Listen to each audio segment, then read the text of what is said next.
ओम शांति। आप सभी महान आत्माओं का बेसिक कोर्स शक्ति जागरण पार्ट 3 में स्वागत है। इससे पहले कि हम पार्ट 3 शुरू करें, आप सभी को यह जानकारी दूं कि इस कोर्स को सुनने से पहले आप पहले के 2 पार्ट अवश्य सुनिए। बेसिक कोर्स शक्ति जागरण पार्ट 1 और पार्ट 2, जिसमें हमने खास बताया था बाबा से कनेक्शन कैसे जोड़ना है। ये बहुत मुख्य बात है कि किसी भी देहधारी को यदि आपने याद किया तो बाबा से कनेक्शन नहीं जुटने वाला है। तो यह कोर्स का आधार ही ये पहले 2 पार्ट हैं। फिर ये तीसरा पार्ट आता है जिसे बेसिक कोर्स शक्ति जागरण पार्ट 3, जिसका टाइटल है बाबा से हर कार्य में मदद लेना। तो ये मदद लेने से पहले उसका परिचय होना बहुत ज़रूरी है, और परिचय के साथ उनके साथ संबंध बनाना और उन्हें वैसे ही याद करना जैसा वो चाहते हैं। तो बाबा जो है, जैसा है वैसा यदि हम उन्हें जानकर, समझकर, मानकर याद करेंगे तभी ये 3rd पार्ट एक्टिव होगा। इसलिए पूरी विधि के साथ यदि हम करते हैं तो हमें बहुत लाभ होगा, क्योंकि हमने यह अनुभव से पाया है कि जितने भी आज तक भाई बहनों का फ़ोन आता है उसमें एक ही चीज़ हमने पाया है कि जब वो याद करते हैं, जब हम उनको कहते हैं कि आप शिव बाबा को याद करो या बाबा को याद करो, तो वो बाबा शब्द से कंफ्यूज हो जाते हैं। कहने का मतलब, जब हम कहते हैं शिव बाबा या फिर बाबा याद करो, तो जब वो याद करते हैं और हम उनकी चेकिंग करते हैं तो पाते हैं कि उनका कनेक्शन नहीं हुआ है। तो फिर उनका कनेक्शन किससे हुआ? उनका कनेक्शन देहधारी बाबा से हुआ, अर्थात हमारे श्रद्धेय, माननीय, हमारे सबसे मुख्य इस पाठशाला के या इस ज्ञान के हमारे आदि देव, आदि पिता आदरणीय ब्रह्मा बाबा जी। तो हमें इस बात को खास ध्यान देना होगा। ब्रह्मा बाबा जी, उन्होंने अपना जीवन समर्पण किया, वो हमारे लिए आदर्श हैं। उनके स्टेप बाय स्टेप पे हम चलेंगे तो निश्चित हम शिव बाबा को बहुत अच्छे से समझ पाएंगे। तो ठीक जैसे ब्रह्मा बाबा ने कभी अपनी याद खुद नहीं की, या अपने शरीर को उन्होंने उतना इम्पोर्टेंस नहीं दिया या उतना याद नहीं किया जितना कि शिव बाबा को याद किया, तो ठीक इसी तरीके से हमें भी केवल उस निराकार ज्योति स्वरूप शिव बाबा को ही याद करना है। इसलिए ये पहला और दूसरा पार्ट बहुत बहुत बहुत ज़रूरी है। इसके बाद ही तीसरे पार्ट की अनुभूति आपको अच्छे से मिल पाएगी। तो चलिए शुरू करते हैं। यह तीसरा पार्ट, बेसिक कोर्स शक्ति जागरण पार्ट 3, बाबा से हर कार्य में मदद लेना। तो इस क्लास में हम खास देखेंगे बाबा से हर कार्य में मदद लेना, साथ ही संबंध भी मजबूत करने की विधि क्या होगी। तो बाबा के अव्यक्त महावाक्य हैं, जहां भी मुश्किल आवे बस दिल से कहना। देखिए कंडीशन है ना, बाबा ने कंडीशन डाल दी, दिल से कहना। वास्तविक में हम ब्राह्मण आत्माएं कई बार रिपीट करती हैं, सिर्फ रटती हैं, दिल से नहीं कह पाते, इसका रिजल्ट नहीं आता। तो जो मीरा के समान दिल से बोलेगा उसका रिजल्ट निश्चित है। तो बाबा बार बार इस चीज़ को फोकस करा रहे हैं कि बस दिल से कहना, मेरे बाबा, मेरे साथी आ जाओ, मदद करो। तो बाबा भी बंधा हुआ है। तो बाबा देखो बंधा हुआ है, निश्चित है कि बाबा आएगा ही, मदद करेगा ही, लेकिन हम दिल से नहीं कह पाते। तो अब बाबा से यदि मदद लेना है तो समीकरण बाबा ने बताया, मेरे बाबा, मेरे साथी आ जाओ, मदद करो। तो कई बार आप सभी ने सूरज भाई जी की क्लास में सुना होगा कि मदद मांगनी है बाबा से, लेकिन कई ब्राह्मण आत्माओं के मन में यह संकल्प आता है कि क्यों मदद मांगे, जब बाबा को सभी कुछ पता है तो बाबा से मदद क्यों मांगे। तो इसी बात पर 2 कहानी याद आती है। पहली है द्रौपदी की। द्रौपदी का जब चीरहरण हो रहा था तो उन्होंने सबसे पहले अपने शारीरिक पतियों को देखा और उनसे मदद मांगी, लेकिन वह सब चुपचाप सर झुकाकर बैठे थे, क्योंकि वो तो हार गए थे जुआ में। लेकिन जैसे ही भगवान श्री कृष्ण को उन्होंने याद किया तो उनकी मदद हुई। तो आगे चलकर यह कथा आती है कि उसमें पूछा गया श्री कृष्ण से कि आपने द्रौपदी के चिरहरण में समय पर मदद क्यों नहीं की। तब श्री कृष्ण कहते हैं कि वह सबसे पहले तो अपने स्थूल देहधारियों पतियों की तरफ मदद की उम्मीद से देख रही थी, तो मैं चाह कर भी कैसे मदद कर पाता। उसका समर्पण तो अपने पतियों की तरफ था। जब उसका मन अपने पतियों से जुड़ा है तो मैं मदद कैसे करता। लेकिन जब द्रौपदी ने पूरे सच्चे मन से मुझे याद किया तब मैं मदद कर पाया। तो इसी तरीके से यदि आप किसी को रिस्पॉन्स ही नहीं दे रहे हैं तो वह आपकी मदद कैसे करेगा, बल्कि वह खड़ा है मदद करने के लिए। जब तक हम किसी से मदद मांगेंगे नहीं, वह आसपास भी खड़ा होगा लेकिन मदद चाह कर भी नहीं कर पाएगा, क्योंकि आपने उसे बुलाया ही नहीं। तो परमात्मा इस संगम युग में आते हैं मदद करने के लिए। वह खड़े हैं सिर्फ इस आस में कि कब बच्चा बोलेगा कि मदद करो, तभी मदद होगी। नहीं तो समय के साथ ड्रामा अनुसार जिस जिस आत्मा का मदद का पार्ट होगा मदद करने का, वह तो आएंगे, और नहीं पार्ट होगा तो नहीं भी आएंगे। लेकिन जैसे ही परमात्मा को बुलाएंगे तो यह निश्चित वादा है कि वह आएंगे ज़रूर, क्योंकि वह बंधा हुआ है। देखिए 5000 साल की बात है, उतने सालों के बाद बाबा हमें मिला है, तो बाबा हमें तकलीफ़ों में कैसे छोड़ देगा। वो आएगा, ज़रूर आएगा, बस उतना महत्व देना पड़ेगा ना बाबा को। कुल मिलाकर यह कह सकते हैं कि बाबा किसी न किसी को मदद के लिए निमित्त बना देते हैं। लेकिन यदि शिव बाबा से डायरेक्ट मदद लेनी है तो उन्हें याद करना होगा, उनसे संबंध बनाना होगा और उनका आवाहन करना होगा, तभी तो वह मदद करेंगे। दूसरा, लौकिक माता पिता अपने बच्चों को सिखाने के लिए उन्हें अलग अलग कार्य देते हैं। जब बच्चा मदद मांगता है या मदद मांगने वाला एक्सप्रेशन देता है, तब उसके माता पिता उसे गोदी में उठाकर उसे पुचकारते हैं, और आधा कार्य में माता पिता मदद करते हैं और आधा कार्य के लिए बच्चे को मोटिवेट करते हैं, क्योंकि इस तरीके से वह सीखने लग जाता है। ठीक इसी तरीके से हमारे पारलौकिक पिता से जब हम मदद मांगते हैं तो बाबा भी आधी शक्तियाँ या कहें आधी मदद देते हैं, और उन शक्तियों के माध्यम से हमें आगे बढ़ाने के लिए मोटिवेट करते हैं, या कहें तो मदद देते हैं। पूरी मदद नहीं करते, आधी मदद से बच्चों के अंदर कार्य करने के संस्कार, किसी समस्या को समाधान करने के संस्कार, किसी चीज़ को सोचने समझने के संस्कार स्वतः बनते चले जाते हैं। तो मदद करने का मतलब है नए संस्कारों का बीजारोपण करना और एक नया ज्ञान देना, ताकि वह आत्मा अपने पैरों पर खड़ी हो पाए। इसलिए मदद मांगनी बहुत ज़रूरी है, क्योंकि उससे हमारी लर्निंग बहुत स्ट्रॉन्ग अर्थात शक्तिशाली हो जाती है। हम सीख पाते हैं और अपने पैरों पर खड़े हो पाते हैं। अच्छे दिव्य संस्कारों को अपने धारणा में लाने के लिए हमें मुश्किलों का स्वागत करना होगा और उन्हें जितना होगा, है ना, यानी उन्हें हमें जीतना है, जिसके लिए हमें बाबा से मदद मांगनी होगी।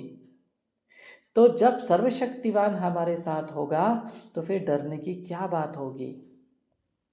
तो अब इसी विषय को और अच्छे से समझने के लिए एक और उदाहरण लेते हैं। जैसे एक बच्चा अपने माता पिता से हर पल मदद मांगता है, तो धीरे धीरे उसका रिश्ता अपने माता पिता से गहरा हो जाता है। अब यदि अचानक बच्चे के जन्मते ही उसे अपने वास्तविक माता पिता से दूर कर दिया जाए और एक पराये माता पिता के पास रख दिया जाए, तो बच्चा जब उनसे मदद मांगेगा तो उनसे रिश्ता जुड़ने लग जाता है। तो नियम ये है कि मदद मांगने से रिश्ता जुड़ जाता है। तो अब प्रश्न उठता है कि हम बाबा से मदद किस किस चीज़ के लिए मदद मांगे, तो इसे हम आगे देखेंगे। इसके पहले फिर से मदद मांगने का समीकरण या कहें विधि को फिर से सुन लेते हैं कि आपको कहना है मेरे बाबा मेरे साथी आ जाओ मदद करो। ऐसा कहते ही परमात्म शक्ति कार्य करने लग जाती है। बाबा की शक्ति हमसे जुड़ जाती है। बाबा की मदद मिलते ही हमारे अंदर काफ़ी सकारात्मक परिवर्तन शुरू हो जाता है। याद रखिए, बाबा की मदद से पहले हमारे अंदर परिवर्तन आएगा, हम शक्तिशाली बनेंगे, फिर हमारे कारण वायुमंडल शक्तिशाली बनेगा और उससे आने वाली आत्माओं को मदद मिलेगी। तो बाबा हमें सिखा रहा है कि स्व परिवर्तन से विश्व परिवर्तन करने के लिए हम बच्चे ही जिम्मेदार हैं। तो अब हम देखते हैं कि बाबा का आवाहन मदद किस किस कार्य में हम ले सकते हैं। तो पहला है योग लगाने में। आमतौर पे कई ब्राह्मण आत्माओं को योग नहीं लगता, तो उन्हें ये कहना है मेरे बाबा मेरे साथ ही आ जाओ, योग लगाने में मदद करो। तो धीरे धीरे उनका योग बहुत सहज हो जाएगा। दूसरा, मुरली सुनने और सुनाने में। कई बार मुरली सुनने में भी हमें बड़ी आलस आती है, नींद आती है, अटेंशन नहीं रहता, बुद्धि भटकती रहती है। तो बाबा को काम सौंप दीजिए, मेरे बाबा मेरे साथ ही आ जाओ, मुरली सुनने में पूरी एकाग्र बुद्धि के साथ मुरली सुनने में मेरी मदद करो। तो आप निश्चित कुछ समय के बाद ये देखेंगे कि आपका मन भटकना बंद हो जाएगा, मुरली में खास ध्यान जाएगा, मुरली का रस आने लगेगा, नए नए पॉइंट्स टचिंग होगी, मंथन आसान हो जाएगा। तो ऐसे ही मुरली सुनने और सुनाने में आप मदद ले सकते हैं। तीसरा है प्रेम सुख शांति शक्ति के वाइब्रेशंस फैलाने में, अर्थात सकाश देने में भी हम मदद मांग सकते हैं। चौथा है किसी को समझाने व मार्गदर्शन देने में भी आप मदद मांग सकते हैं। जब किसी वीआईपी से मिलने जाना होता है या किसी महामंडलेश्वर से मिलने जाना होता है, तो हम बाबा को इस तरीके से बुलाएं, मेरे बाबा मेरे साथ ही आ जाओ, यह कार्य करने जा रहा हूँ या इनसे मैं बात करने जा रहा हूँ, आप मार्गदर्शन देने में मदद करो या उन्हें समझाने में मेरी मदद करो। तो बाबा आपका रथ इस्तेमाल करके, अर्थात आपका शरीर आपका मन इस्तेमाल करके नए नए विचार देंगे और वो उस आत्मा को टच हो जाएगी। तो बाबा जिस भी व्यक्ति के लिए निमित्त बनाते हैं हमें, तो वैसे ही शब्द हमारे मुख से उच्चारते हैं जो उनका टेस्ट होता है। आगे पांचवा है आप खाना बनाने में मदद ले सकते हैं। छठवा है भाषण करने में मदद ले सकते हैं। सातवां है सफ़र में जाने में मदद ले सकते हैं। आठवां है मनन चिंतन में मदद ले सकते हैं। नौवां है समस्या को सुलझाने व मार्गदर्शन प्राप्त करने के लिए मदद ले सकते हैं। 10वां किसी भी कार्य को संपन्न करने के लिए मदद ले सकते हैं। 11वां स्वमान का अभ्यास करने के लिए मदद ले सकते हैं। 12वां पढ़ाई के लिए, अर्थात स्टूडेंट्स जो हैं अपनी एकाग्र बुद्धि के लिए, कंसंट्रेशन के लिए, सफलता आदि के लिए भी मदद ले सकते हैं। 13वां है ऑफिस के कार्य में मदद ले सकते हैं। 14 है दुकान को मैनेजमेंट व चलाने या अधिक फ़ायदा प्राप्त करने के लिए भी मदद ले सकते हैं। 15वां है रात को अच्छी नींद लेने व सुरक्षा के साथ हमें हमारा जीवन बीते, इसके लिए भी आप मदद ले सकते हैं। तो अब इसे विस्तार से हम कुछ उदाहरण से समझते हैं। तो पहला है मेरे बाबा मेरे साथी आ जाओ, अमृत वेला उठने में मदद करो। देखिए आमतौर पे सभी ब्राह्मण आत्माओं को अमृत वेला बहुत नींद आती है। नींद आना ही ये निशानी है कि माया की नज़र हम पर है, क्योंकि हमारा भोजन जिस जिस समय रहेगा उसी समय माया हमें वहाँ से हटाएगी। तो अमृत वेला हमारा शक्तिशाली वेला होता है, जिस समय निराकार ज्योति स्वरूप परमात्मा स्वयं हमें शक्ति देने के लिए, हमें कुछ अनुभव देने के लिए आते हैं। लेकिन उसी समय यदि नींद आ रही है, इसका मतलब हमारे व्यर्थ, हमारा जो समय है ये संगम युग का, वो व्यर्थ जा रहा है, किसी न किसी कारण से वो व्यर्थ जा रहा है। माया की चोट, माया का प्रहार हो रहा है हम पर। इस कारण आप इस समय के लिए बाबा से कह सकते हैं मेरे बाबा मेरे साथ ही आ जाओ, अमृत वेला उठने में मदद करो। तो ये हो सकता है कि आपकी नींद ही न खुले, लेकिन आपको यह स्मृति आएगी कि रात को मुरली पढ़ लेता हूँ, अब क्या होगा इससे कि मुरली जब पढ़ेंगे तो मुरली की वो जो पॉइंट्स हैं वो हमारे मन में जाएंगी, और वो मन में समर्थ संकल्प जब जाएगा तो वो समर्थ संकल्प हमें जगाएगा सुबह। या कुछ अच्छा ज्ञान का चिंतन करके सो जाता हूँ, ऐसे संकल्प आएंगे। तो आप कोई अच्छे पॉइंट्स लिखकर फिर उसे पढ़कर आप सोएंगे तो फिर नींद अच्छी हो जाएगी, यानी अमृत वेला आप उठ पाएंगे। या कोई अच्छा सा ट्यून लगाकर सो जाता हूँ, ऐसा संकल्प आएगा। तो बाबा के कई अच्छे ट्यून्स बने हुए जिससे मन शांत होता है। तो व्यर्थ संकल्प जितना शांत होगा उतनी अच्छी नींद और उतनी अच्छी सुबह हम उठ पाएंगे। या रात को 10 बजे ही सो जाता हूँ, ऐसे संकल्प आएंगे। क्यों? क्योंकि यह श्रीमत है, और श्रीमत के अनुसार जब हम चलते हैं तो हमारी नींद निश्चित समय पर खुल जाती है। तो 10 बजे सोना श्रीमत है, तो 4 बजे अपने आप नींद खुलती है, या 3:30 या 3 बजे नींद खुलेगी, क्योंकि शरीर भी तो थक जाता है। शरीर को वास्तविक नींद चाहिए उसकी मेहनत के अनुसार, है ना। तो इसका कोई स्टैंडर्ड रूल नहीं है, जिसकी जितनी मेहनत उतना उसको आराम ज़रूरी है, क्योंकि ये तमो प्रधान शरीर है ना, तो इसको भी आराम चाहिए। तो रात को 10 बजे सो जाऊं, ऐसा संकल्प आएगा। या मन ही मन साइलेंस बोलकर सो जाता हूं, ऐसा संकल्प आ जाएगा। तो साइलेंस बोलते बोलते बोलते मन शांत होने लगेगा, और एक अच्छी नींद के साथ आप सोएंगे और सुबह बहुत फ्रेश होकर आप उठेंगे। तो साइलेंस शब्द अपने आप में एक समाधान है, लेकिन इसे रट्टू तोता के समय नहीं बोलना है, अनुभव के साथ बोलना है, साइलेंस। तो अपने आप मन साइलेंस की तरफ जाता है, मन विचारों को और तस्वीरों को कैच करता है। तो हमें ऐसे ही शब्द चुनने हैं जिससे मन शांत हो, ऐसी तस्वीरें रखनी है जिससे मन शांत हो। तो जब साइलेंस कहेंगे तो उससे नींद अच्छी होगी, यानी कि सुबह उठने के लिए आपके लिए क्या ज़रूरी है वह बाबा आपको टच कर देंगे, क्योंकि आपने बाबा से मदद ली ना, तो बाबा टच करेगा। यानी कि बाबा आपकी डिमांड के हिसाब से समीकरण बिठाना शुरू कर देते हैं, क्योंकि आपकी डिमांड सार्थक है।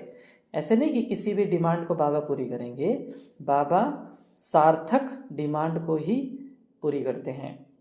कभी परिणाम जल्दी मिल जाता है और कभी लेट, बस धीरज रखिए, बाबा रास्ता बना देते हैं।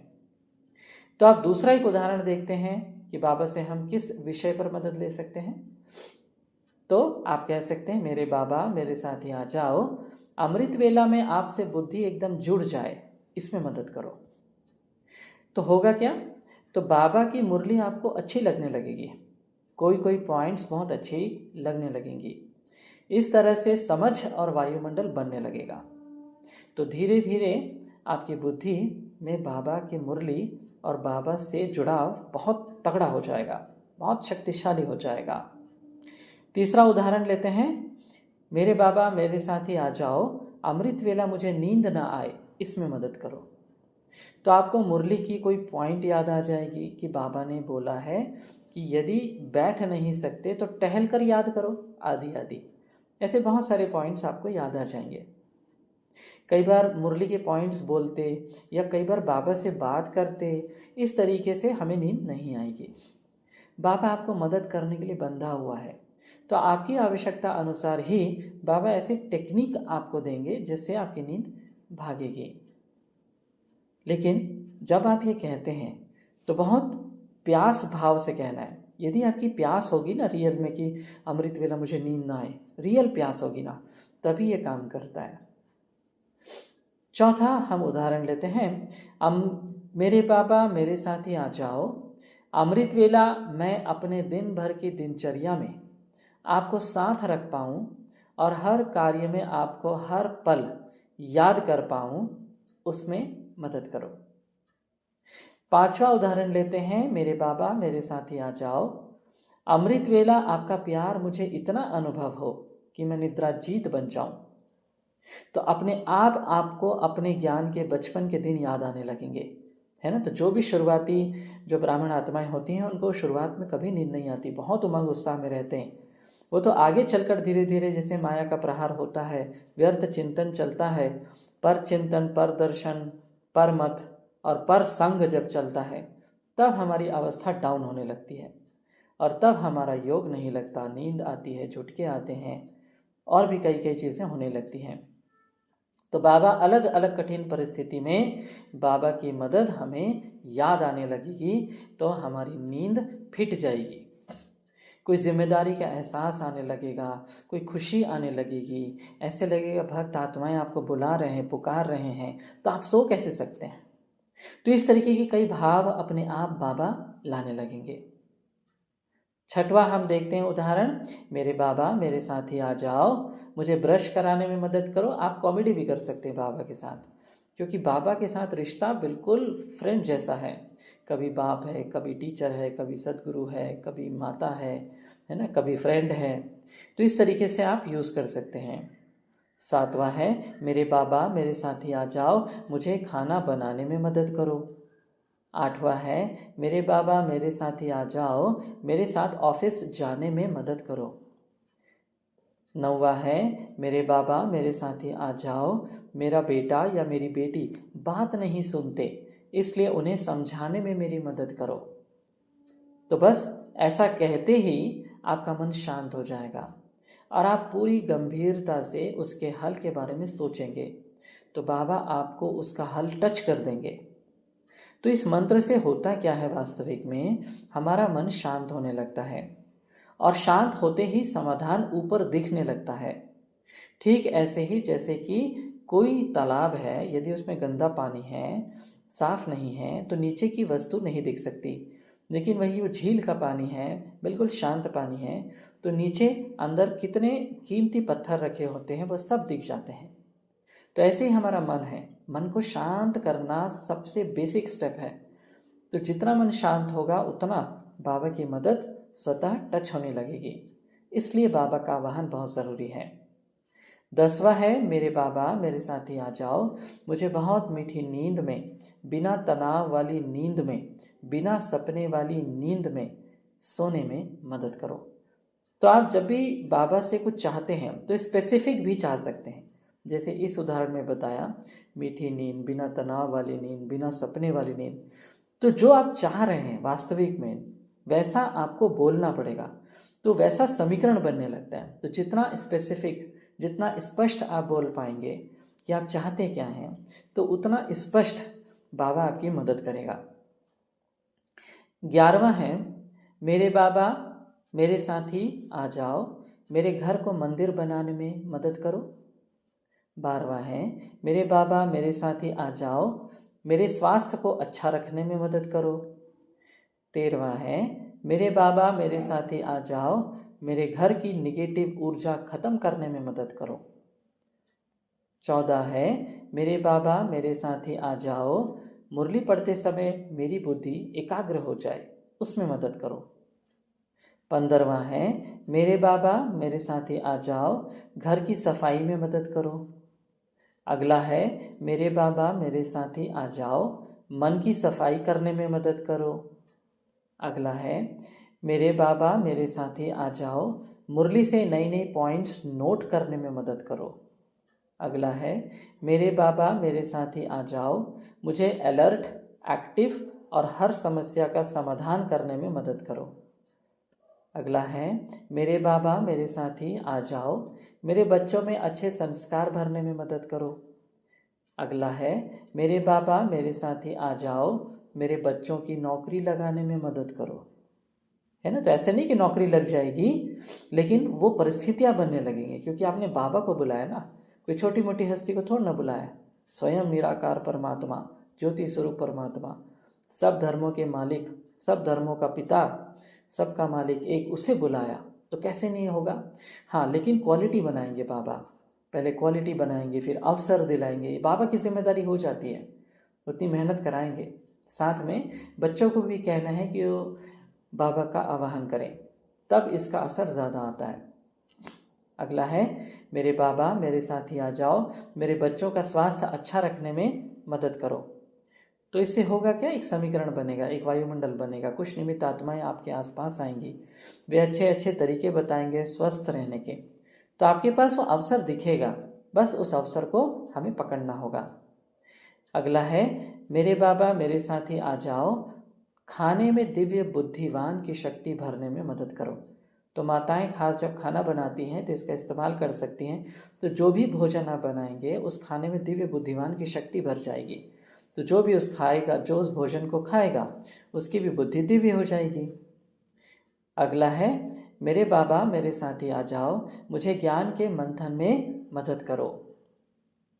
अगला है, मेरे बाबा मेरे साथी आ जाओ, अशरीरीपन और विदेही स्थिति का अनुभव प्राप्त करने में मेरी मदद करो। अगला है, मेरे बाबा मेरे साथी आ जाओ, निर्विकारी निरअहंकारी निराकारी बनने में मेरी मदद करो। अगला है, मेरे बाबा मेरे साथी आ जाओ, आपके प्यार में लवलीन होने में मदद करो। अगला है, मेरे बाबा मेरे साथी आ जाओ, कर्म करते आपकी याद हमेशा बनी रहे उसमें मदद करो।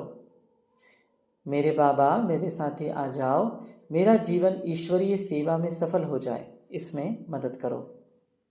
मेरे बाबा मेरे साथी आ जाओ, मुझे आत्मा का स्पष्ट अनुभव हो जाए उसमें मदद करो। मेरे बाबा मेरे साथी आ जाओ, मेरे व्यवहार से सभी को मीठेपन की अनुभूति हो इसमें मुझे मदद करो। मेरे बाबा मेरे साथी आ जाओ, मुझे 108 में आने में मदद करो। मेरे बाबा मेरे साथी आ जाओ, मैं अपनी कर्मेंद्रियों का राजा बन जाऊं इसमें मदद करो। मेरे बाबा मेरे साथी आ जाओ, मुझे लक्ष्मी नारायण बनने में मदद करो। मेरे बाबा मेरे साथी आ जाओ, मेरी आवश्यकता के हिसाब से धन की कमी कभी ना हो उसमें मदद करो। मेरे बाबा मेरे साथी आ जाओ, मुझे संपूर्ण फरिश्ता बनने में मदद करो। तो आप देखेंगे इन सभी उदाहरण से कि जैसे जैसे आपकी आवश्यकता है वैसे वैसे संकल्प आपको करने हैं और इसे निरंतर करना है, जिसकी प्रैक्टिस हम एक योग अभ्यास से करवाते रहते हैं रेगुलर, सुबह 11 से लेकर 12 के बीच। तो अब आपके सामने कुछ प्रैक्टिकल अनुभव रखता हूँ। एक भाई हैं जो जॉब करते थे और उनका ग्रेजुएटी का पैसा उनके कॉलेज ने रोक लिया था। तो जैसे कि बाबा का ये नियम है कि लॉ हमको हाथ में नहीं उठाना है, तो बाकी जो टीचर्स हैं जिनका ग्रेजुएटी का पैसा रोका गया था वो हड़ताल पे उतर गए, लेकिन ये भाई बाबा का बच्चा था, ये हड़ताल पे नहीं उतरे और धीरे धीरे सभी लोगों ने कोर्ट कचहरी का सहारा लिया। तो कई लोग तो थोड़ा वायलेंट हो जाते थे, लेकिन ये भाई बड़े शांत थे और लॉ को हाथ में उठाए बगैर कोर्ट कचहरी का सहारा लिया। तो कोर्ट कचहरी का चक्कर भी हुआ, लेकिन बाबा ने पहले क्या किया, मन शांत किया, क्योंकि जब हम बाबा से जुड़ जाते हैं तो हमारा मन शांत होता है, तब वास्तविक में हमें कोई समाधान दिखता है। तो फिर उन्हें सही वकील मिला, क्योंकि पहले वकील तो थोड़े से लालची थे, लेकिन दूसरा और तीसरा जो वकील मिला वो बहुत ही अच्छे मिले।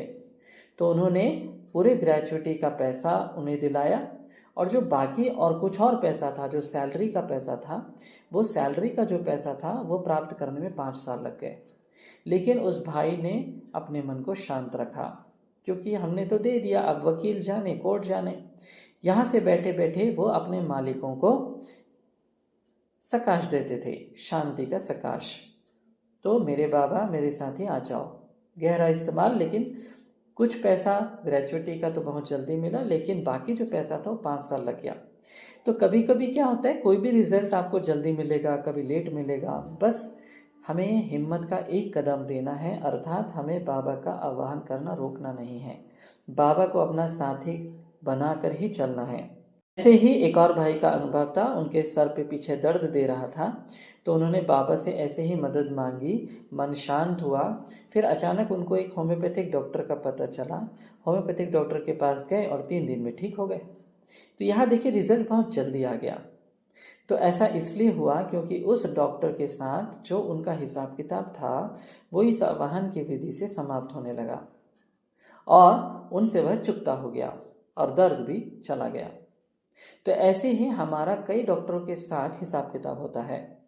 तो जब हम आवाहन करते हैं तो हमारा हिसाब किताब थोड़ा जल्दी चुकता होता है, क्योंकि जितने डॉक्टरों के साथ जब तक ये हमारा हिसाब किताब नहीं कंप्लीट होगा तब तक हमें सही डॉक्टर नहीं मिलेगा। लेकिन जब आप मेरे बाबा मेरे साथ ही आ जाओ इसका इस्तेमाल करते हैं तो बाकी सभी डॉक्टर्स के साथ हिसाब किताब काफ़ी तेज गति से स्वाहा होने लगता है, कंप्लीट होने लगता है और सही डॉक्टर के पास हम पहुंच जाते हैं। तो इन सभी उदाहरणों से इसका हमें यह पता चलता है या ये समझ में आता है कि हमें परिणाम मिलने का समीकरण क्या है। पहले मदद मांगी तो मन शांत हुआ, फिर बाबा ने समीकरण बनाना शुरू किया यानी वायुमंडल बनाना शुरू किया। हमें कहाँ से और कैसे हल मिलेगा, कोई व्यक्ति या विधि माध्यम बनेंगे, उसकी टचिंग बाबा हमें दे देंगे। क्योंकि इस जीवन में हमारा कई आत्माओं के साथ बहुत कड़ा हिसाब किताब है। वह जब तक चुकता नहीं होगा तब तक हमारे जीवन में समस्या रहेगी ही।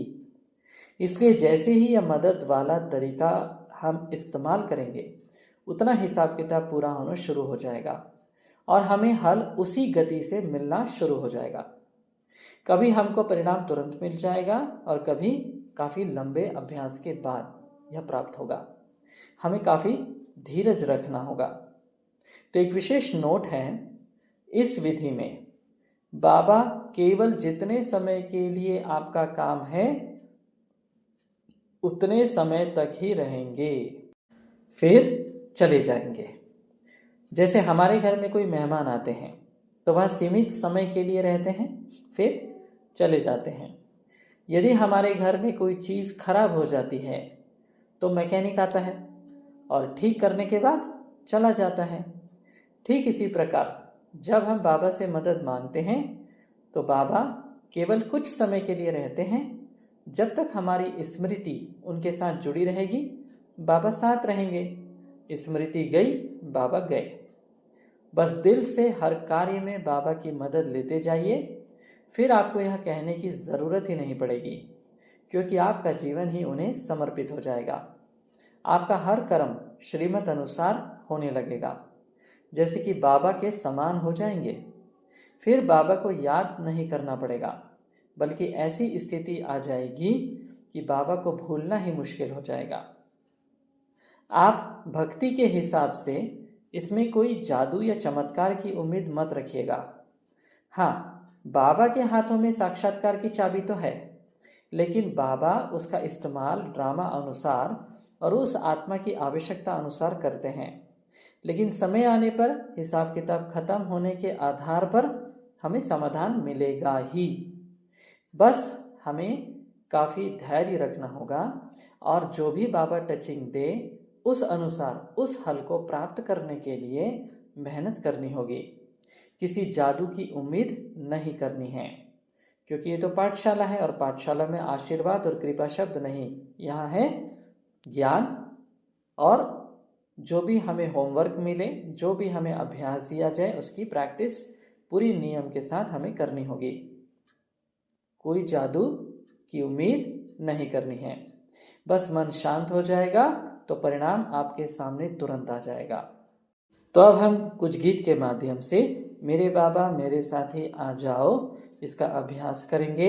लेकिन जब भी आप अभ्यास करें तो निराकार ज्योति स्वरूप पर ही ध्यान केंद्रित करें।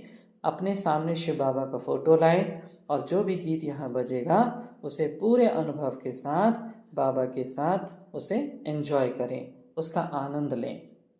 तो चलिए शुरू करते हैं यह प्यारा सा गीत। बाबा मेरे साथ ही आ जाओ, मदद करो, बुलाने पर तुम आ जाते हो।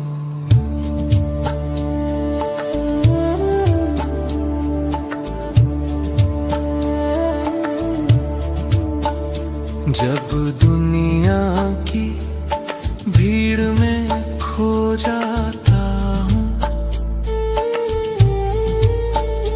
डर से अपनी सांसों में सिमट जाता हूँ। तेरी आवाज कानों में गूंजती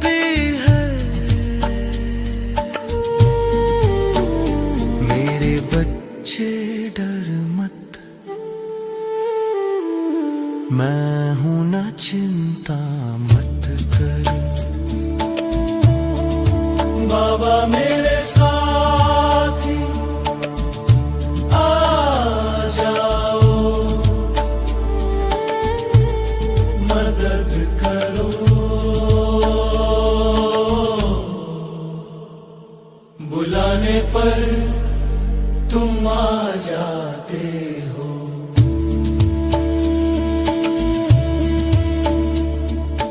थके दिलों की राहें बन जाते हो। सत्य ज्ञान उजियारा बरसा जाते हो। हर बार आकर मन के वीराने में प्रेम का दीप जला जाते हो। तुझे याद कर शक्ति मिलती अपार, तेरे नाम से ब्रह्मांड भी गूंज उठता। टूटे मन का तार फिर जुड़ने लगता, तेरी वाणी से मिलती है ताकत। हर दुख लगता छोटी सी बात। मेरे बाबा मेरे साथी, बाबा मेरे साथी आ जाओ, मदद करो,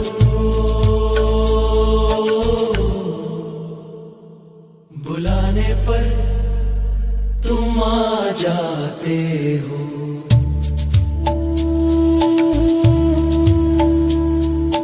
तू ना हो तो जीवन सूना सूना लगता है। जब तुम साथ हो तो लगता सब कुछ मिल गया है। तब तेरे प्यार का एहसास गहराता जाता है। मन खुशी में झूम के नाचने लगता है। बाबा मेरे साथी आ जाओ, मदद करो, बुलाने पर तुम आ जाते हो। तेरी मुस्कान से बाबा प्यार बरसता है। तेरी बातों में जैसे कोई मीठा सरगम सा बहता है।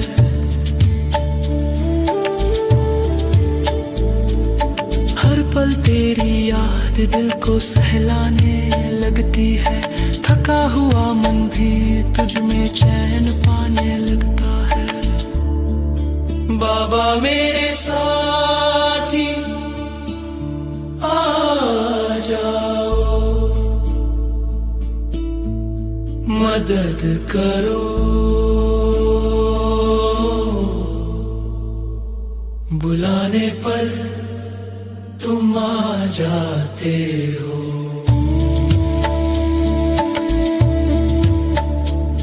तू साथ रहे तो हर दर्द भी दूरी बन जाता है।